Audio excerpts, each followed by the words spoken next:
Hey students, how you doing? We are entering into Unit 6. So we're going to be working closely with brushes and patterns. The objectives for this unit are to create a pattern using the brushes panel, use brushes panel, and scatter brushes, and some other effects that will also support creating interesting, more rich vector graphics. So again, start with the instructions this unit, and note that you'll be doing an exercise for this unit supported with videos. There is a PDF that supports the videos if you would rather print them out and go step by step. If I want to point that out to you, this is the PDF. It's print for hard copy to follow along, just for some of you who might have one device and you may not want to be going back and forth from file to file.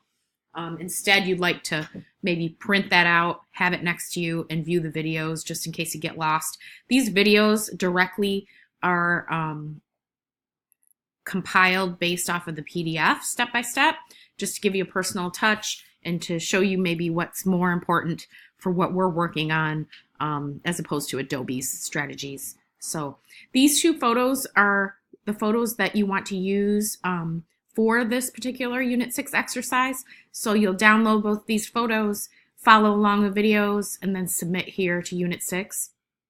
Of course, we are entering in a middle stage for our postcard design. I'm excited. I had some postcard examples for you for this week. This is one that was created for a project, the Bigger Person Project. Kind of got a Facebook feel to it, but it's for a cause, for an evening of big poetry, a poetry cause for high school. It's got a date, so it also has a website, so that's a call to action. That's one of the requirements for this project. It's got an indicia.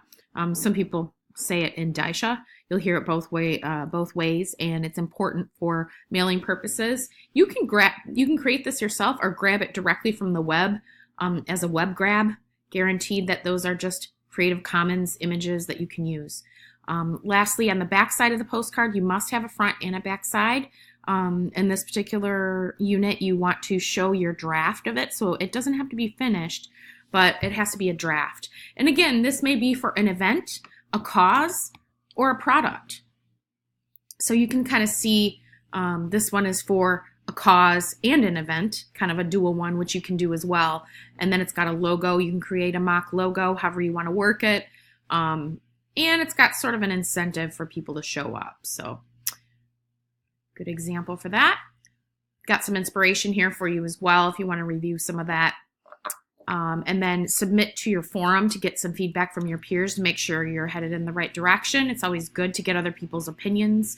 And that is it for this unit, exercise, and Project 2, digital drafts. Have a great week, make it productive, and let me know if you have any questions. See you in the next video.